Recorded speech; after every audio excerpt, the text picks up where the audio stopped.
Dark Souls 3. Yes, indeed. It is called Lothric, where the transitory lands of the Lords of Cinder converge.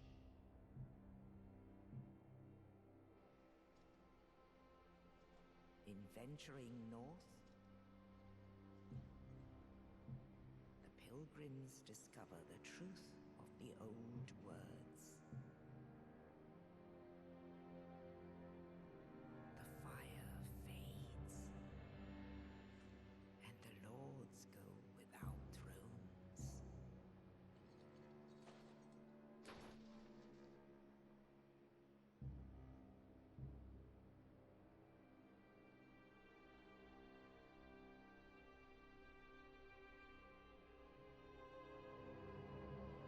When the link of fire is threatened, the bell tolls, unearthing the old lords of Cinder from their graves.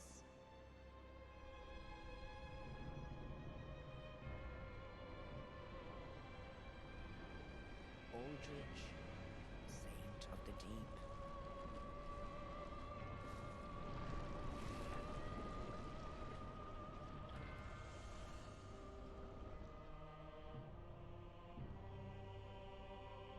Farron's undead legion, the Abyss Watchers.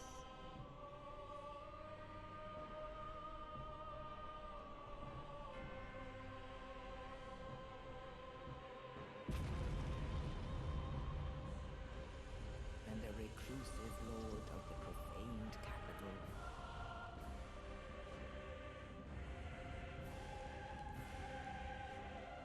Yon the Giant.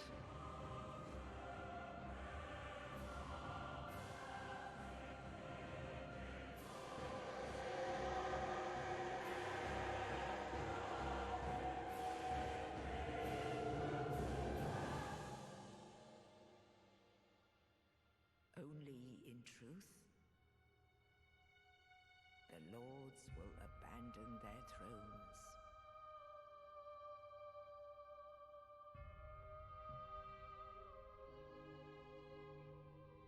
And the unkindled will rise.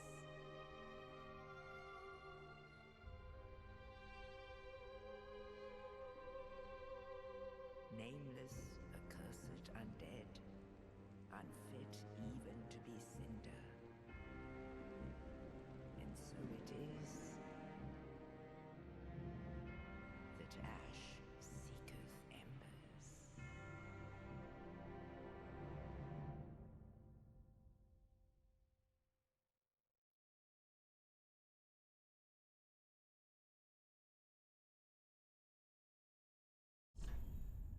Awesome.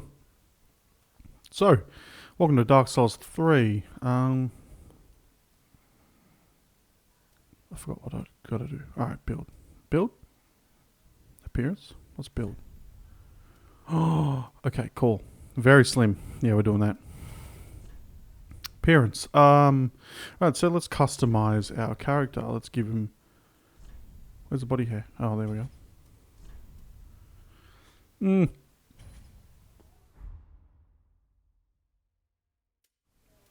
Suppose we can do muscular? Alright, let's get him pale. Let's get him real pale. We have light skin tones. That'll do. I guess I don't really want to go into too much detail. I don't care that much. Half the time you end up bloody having armor and shit on, so it doesn't really matter. What are these? These pigtails, really? Oh, whatever. We'll give him long hair. Which haircut though? Oh, look at that! Terrible. Man, these fucking hairdos. I forgot all about it. Maybe I should just give him like... No, what do we got? What's the difference between... Oh, it's longer. Ah, right. Okay. Give him dark hair, why not? Does he have a beard? Yeah, he'll have a beard. Do we go full Jesus, half Jesus, semi-Jesus? No, we'll go half Jesus. Okay, cool. So, pupils. Color of pupils. Give them red. Ooh. That's mean. Cool. So, welcome. Oh, God, I can't even remember all of this. Oh, class. Shit. Alright, so what did I play? Dark Souls 1. Demon Souls, I played a knight. Knight of Caster. Can't remember what I played for Dark Souls. Did I play Warrior? Dark Souls 2, I played Warrior. Okay. I kind of want to look at a nice even spread of strength, dex, intelligence, and faith, because I will probably be using spells and stuff and miracles more in this game than the others. So let's have a look at what we got. No. Maybe though, actually.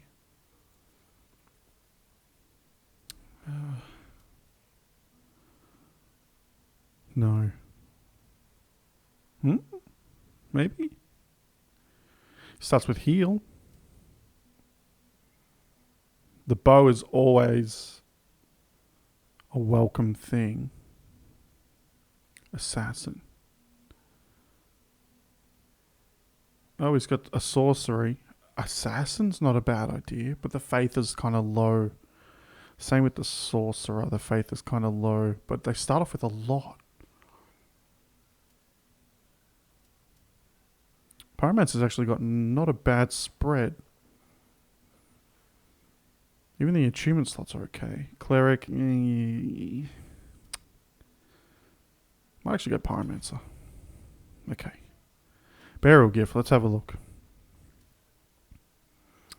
I can get that in the game and that in the game multiple times. Same with that. Although black fire bombs will kill enemies faster.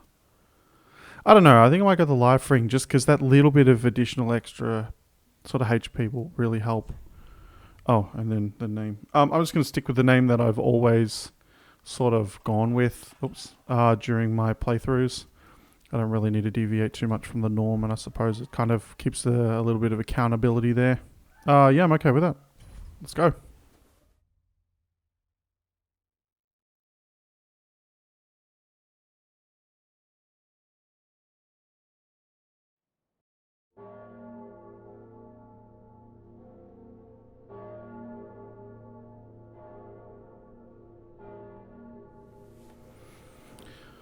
Okay, so we are coming up on the Cemetery of Ash right now, and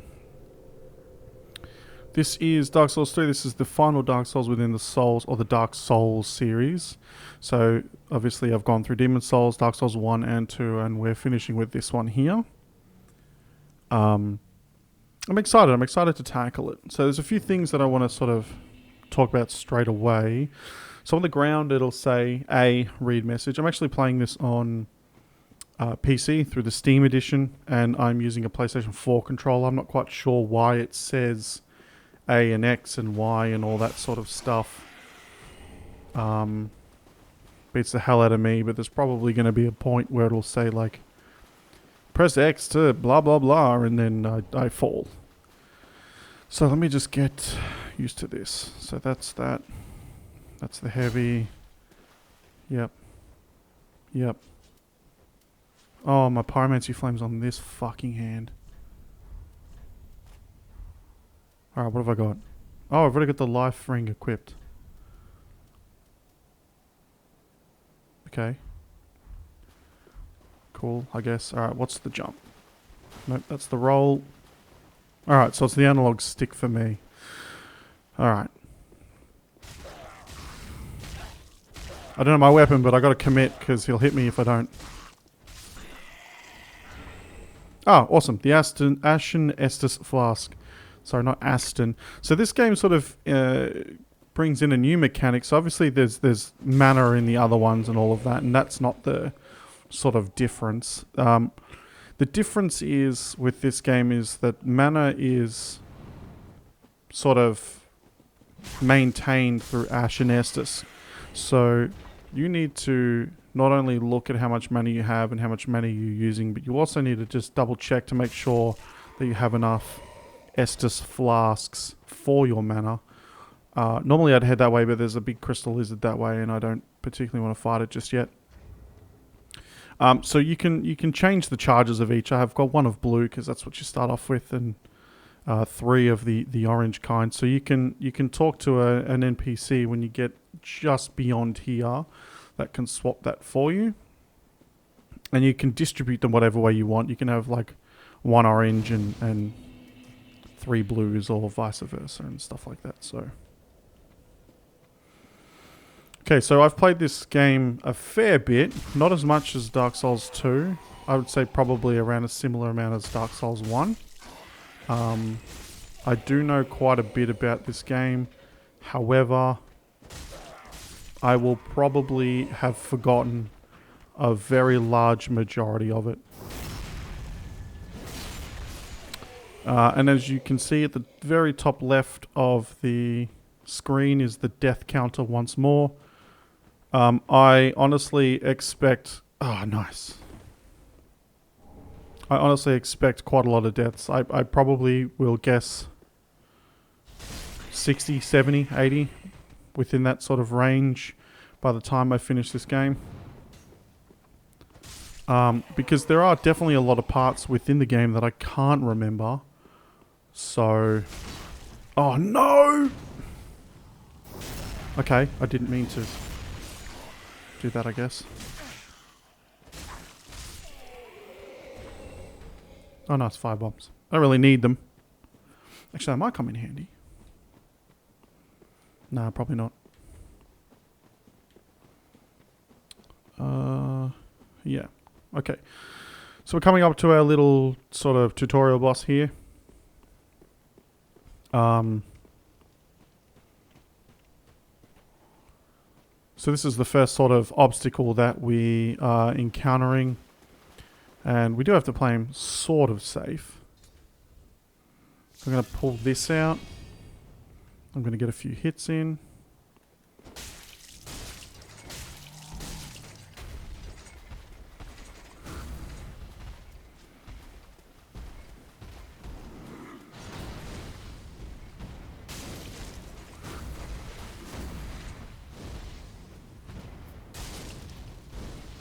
Oh!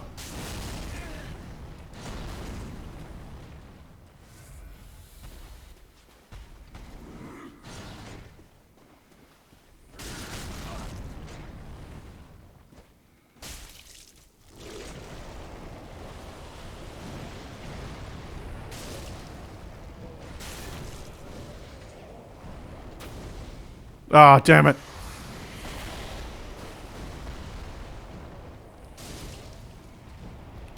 Huh, easy. Oh yeah, Pyromancer is going to be cheesy. God. But it is what it is, I guess. Oh man, actually, considering bonfires, they actually light the one at the top of the hill? What's the... Ah, shit. No, I didn't even light the one at the top of the hill. Holy. Okay, alright, so that was Iudex Gundyr. And he's essentially, quote-unquote, the judge. So I had to be careful during that first little encounter there because I knew that he would transform, and you can sort of see this weird black sludge milling around on his shoulders. So I'm actually going to rest here, and then everyone's going to sort of respawn, which is a bit annoying, but I'll run through them all. Yeah, Iudex Gundyr, so you need to kill him in order to progress because you get the coiled sword from him. Oh, fuck. And that is what you need when you get to this next part here. So I'm just going to... Can I rest at this bonfire? Yeah, cool. I'm just resting here to reset them all so they don't keep chasing me. And I could have sort of versed him one-on-one and just hit him away with my axe, but I'm going to use the resources that I have because getting close to him, it's really confusing. Sometimes he'll like telegraph a move, and that move will occupy a lot more space than you're sort of anticipating. And I just don't want to take any chances. That's just something I don't really... I guess I'll deal with cheese bosses and all that sort of stuff when I get into it. But okay, so we are approaching our first little area, and I'm just gonna hack away at these residents.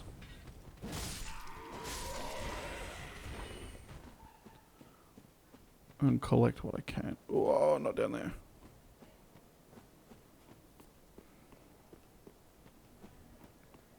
There is an NPC around this area, I think further up, who's a little challenging. Yeah, he's up by that door right there. I'm not going to go there just yet because he can be a little challenging to deal with and a little annoying. So for now, I'm just going to sort of leave him be. I'll come back. It's not going anywhere.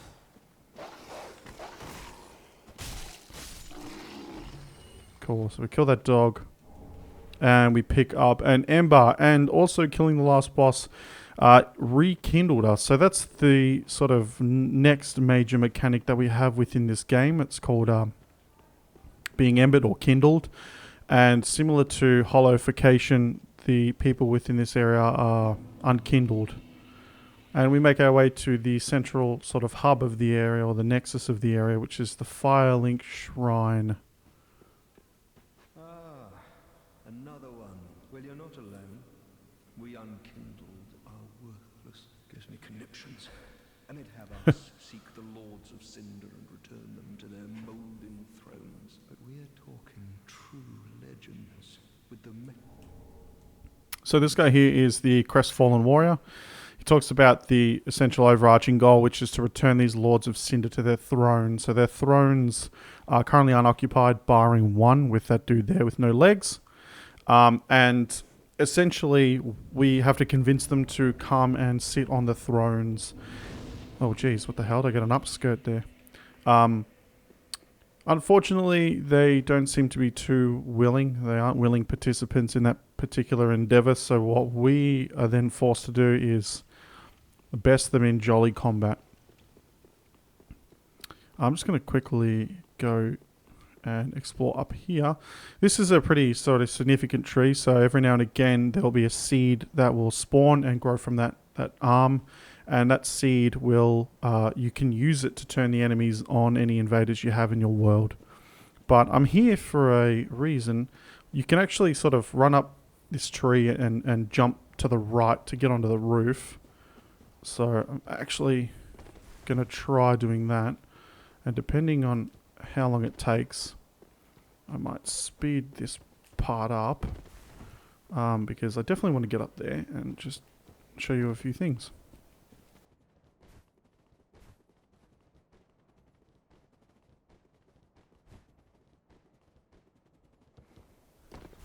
Hey, there we go. Look at that. Overall didn't take as long as I thought it might have, but there are definitely people who master that extremely quickly. And we are currently on the top of the Firelink Shrine, so we can make our way all the way around and up and over and so on and so forth. So here's that gentleman I was talking to you about. Yeah, he's right on us. Look at that. He's... Wow, is he really attacking? I suppose we could also have gotten up that way. I think it looks like we could have gotten up that way, but I'm not brave enough to find out. So we're going to just head in here and make our way across and be greeted by...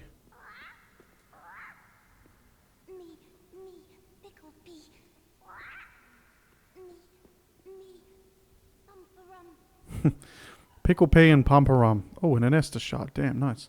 So Pickle Pea and Pumperum, which I'm sure is definitely not going to be annoying to say at all, is where you sort of vendor your stuff. So if you have some shiny shit, you just whack it down and they'll end up sort of trading and enjoying that. And that's just their sort of role within the game. And we're here to pick up a ring, which will help us in the sense that we'll get more souls, and more souls equals more levels, and the faster we can sort of pump out those levels, the better it is. But that's pretty much one of the reasons why we went up there. The second was obviously that Estus Flask shard. Very important piece of equipment that we want to utilize as soon as we possibly can. I'm a firekeeper. I tend to the flame. The lords have to this end. So this lady here is essentially the maiden in black. She's got her eyes occluded. Then touch the hair. Oops, I kind of didn't want to level up, but I suppose I will. Let's have a look. Holy shit, I can level up 4 times. Okay. And we go. Nice. Ashen one. Soft. Ashen. Awesome. So she is essentially the lady who helps us level up and gives us some lore and all that sort of stuff. But this is the Firelink Shrine, so there's lots of little bits and pieces within this area. Vendors, when you explore the world, will occupy both the left and the right areas within here. I don't think we have anyone down there at the moment. Nope. We have this lady here. To make thine acquaintance, Ashen One. I am but a humble handmaid of the shrine. Weapons, armor, trinkets, and spells. I've lots of little things to ease the... And yes, I'm undead to Ashen One. Fetch as is thy want. No. So basically, you can purchase stuff from her. You can sell stuff to her. And you can give her these ashes that you will find throughout the world. And the ashes that you find will increase what she sells. It'll either increase the amount that she sells, or it'll just bring in some brand new items. And then we have a familiar face here. Well, a newcomer, I see. I am Andre. Andre. So this is Blacksmith Andre, who was in Dark Souls 1. And essentially, he's just saying, I'm going to make you weapons and I'm going to help you out. So this is where we reinforce our Estus Flask. So we use that Estus Flask shard, and then we can sort of allot our Estus. So if I'm using some Pyromancy, I'm definitely going to have some blue Estus, because that's, I guess, what I need. And we also have to make sure that our equipment is as sort of up to date and repaired as it possibly can get. We don't want it to break or anything like that. So we got to do it up here, and I'll talk to him later. But at this current point in time, he's not so important. What is important is figuring out the way we must head from here. But I'll leave that all into the second part, because this has gone on long enough. But I'm kind of excited to tackle Dark Souls 3, and I'm excited to see how it goes. I'm excited to see how long it takes me and how many deaths I accrue over my time, and how this account ends up turning out. So I do have the Fire Fades edition, which is the Ashes of Ariandel and the Ringed City. So I will be doing both DLCs, but I most likely won't be doing every boss in the game. Not sure. There are some bosses that are just really annoying and I perhaps don't want to do. Not sure. I guess I'll see that. I'll figure it out when that time comes. But yeah, I'm sort of just excited to see where we go from here.